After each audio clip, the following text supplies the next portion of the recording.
There's a coach who doesn't just win trophies, he creates chaos. Players love him, others can't stand him, and the media, they eat up his every word. He's been called a genius, a provocateur, even a villain. But what makes this man so polarizing? Is it his mind games, his tactics, or something deeper? And here's the real kicker. Despite all the drama, he's still one of the most successful managers in football history. So, what's his secret? Or is there even one? Let's dig in. Although José Mourinho's playing career was far from the spotlight, it was during these formative years that he developed the qualities that would define his future success as a coach. As a player at Rio Ave, Belenenses, and Sesimbra, Mourinho was never the fastest or most technically skilled. He stood out, though, for his ability to read the game and predict plays before they occurred. He was excellent at tactics, frequently assessing the game's flow in real time, placing himself strategically and making choices based on an almost supernatural awareness of the action as it was being played. Mourinho's teammates, particularly those at Rio Ave, frequently agreed that he was more of a strategist than a conventional midfielder, seeing the wider picture even when the game appeared to be chaotic. Although these qualities were not as obvious as a strong shot or impressive dribbling abilities, but everyone around him were aware of them.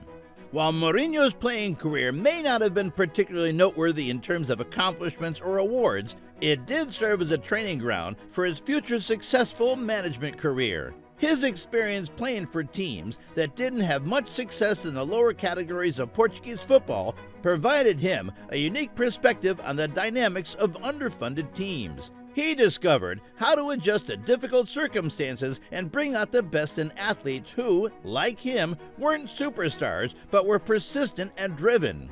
His later coaching philosophy was founded on the discipline and tactical details he learned while playing. He soon came to understand that football success was not solely based on skill, but also on positioning on the field, reading the game, and influencing play without constantly being the center of attention. These realizations would serve as a cornerstone of his management style, where his success at the greatest levels of the sport would be determined by his knowledge, preparedness, and acute awareness of his team's advantages and disadvantages. Although it was nearly an accident, Mourinho's move into coaching was a wonderful fit for his analytical style. After hanging up his boots, he worked as a youth coach and later as an assistant manager, first at modest Portuguese clubs, before joining Sporting CP in 1992 as a manager under Sir Bobby Robson. This collaboration was revolutionary. Following Robson to Porto and then Barcelona, Mourinho gained insight into the complexities of elite football. Working with managers like Louis van Gaal and seeing Johan Cruyff's total football impact firsthand made his time at Barcelona very significant. At Barcelona, Mourinho honed his skills as an interpreter for Robson, but also took on tactical responsibilities, earning respect for his detailed match preparations. This period wasn't just an apprenticeship, it was where Mourinho laid the groundwork for his future philosophies. Although Mourinho's managing career really started in 2000 in Benfica, his brief but impactful time at União de Leiria was what made him recognized. He transformed an underdog squad into a formidable force in the league at Leiria, making an impression with his tactical acumen and capacity to bring out the best in players who weren't well known. Larger clubs took notice of his success, and he transferred to FC Porto in 2002. Mourinho unleashed his talents at Porto. He guided the team to incredible success in just 2 seasons, winning the UEFA Cup, 2 Portuguese league titles, and most notably the UEFA Champions League in 2004.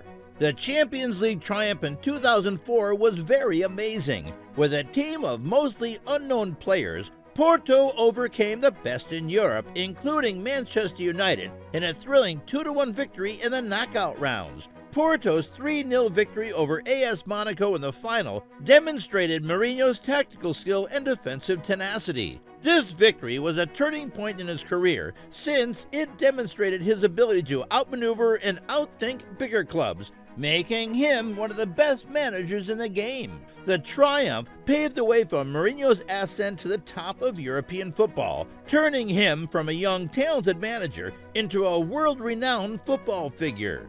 José Mourinho made the famous statement, "I am the special one," when he joined Chelsea in 2004. Although this was perceived by many as arrogant, Mourinho soon demonstrated that his words were not baseless. He ended the club's 50-year league title drought by leading Chelsea to the Premier League championship in his debut season. His club set records by finishing with 95 points and conceding just 15 goals, which is a Premier League record. Mourinho's tactical acumen was on display in every match, and his combination of a strong defense and a powerful offense redefined dominance in English football.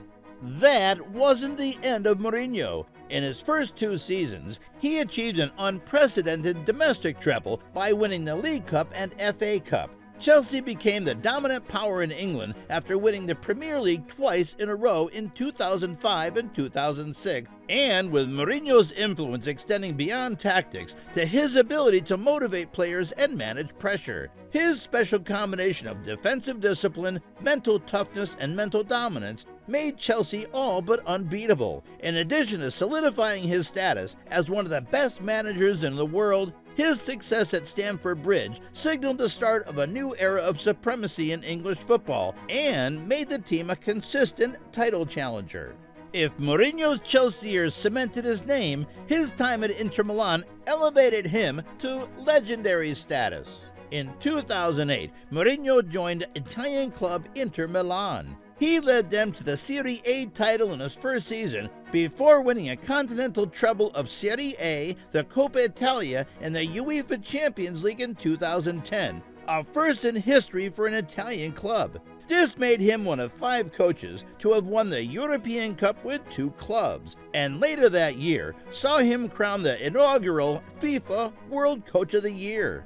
The highlight? Eliminating the dangerous Barcelona of Pep Guardiola in the Champions League semifinals with a tactical masterpiece that put a strong emphasis on counter-attacking skill and defensive organization. One of the greatest underdog tales of football history is Inter's victory over Bayern Munich in the Champions League final. Inter were warriors under Mourinho. Mourinho then moved to Real Madrid in Spain, where he won the La Liga title in 2011 and 2012, breaking numerous domestic records, including for most points, goals and wins in a season, and becoming the 5th coach to win league titles in 4 countries. Mourinho left Real Madrid in 2013 and rejoined Chelsea, where he won another league title and League Cup, but was dismissed in 2015 after a poor run of results. Mourinho was appointed at Manchester United in 2016 and Tottenham Hotspur in 2019, but his tenures at both clubs ended acrimoniously. Despite this, Mourinho won the UEFA Europa League and League Cup with Manchester United and led Tottenham to a League Cup final, but was fired less than a week before it, leaving the club for the first time since 2002 without winning a single trophy. There is a price for Mourinho's enthusiasm. His abrasive management style began to alienate players. His accomplishments at Chelsea, second spell, Manchester United, and Tottenham were overshadowed by player criticism in the public eye and conflicts in the locker room. Critics claimed that his methods were out of date in a time when football was dominated by possession. Mourinho has always had a practical approach to football. His goal is to succeed, not to amuse. His teams are based on mental toughness, defensive sturdiness, and the capacity to take advantage of their opponent's flaws. However, there is a psychological genius hidden beneath the practicality. Mourinho is a master at forging close relationships with players, and those who follow his advice frequently succeed. Many of his players, including Didier Drogba and Zlatan Ibrahimovic, have referred to him as a motivator and father figure. Mourinho's move to AS Roma in 2021 marked a new chapter. In his first season, he guided Roma to their first European trophy, the UEFA Europa Conference League. That win sparked celebrations in the Italian capital. He became the first coach in history to win European Cups with 4 different clubs. In 2022-2023, he took Roma to the Europa League final, proving that he still has the ability to compete at the highest level. While some believe Mourinho's best days are behind him, his success at Roma suggests he's far from finished. A new stage for Mourinho's successful career is about to be written, since he was confirmed as a new manager of the Turkish club Fenerbahce in June 2024. In reality, Mourinho is a man whose shortcomings have frequently been his downfall, but he is also a genius whose tactics transformed football. You cannot ignore him regardless of your feelings for him, and perhaps that's what really sets him apart.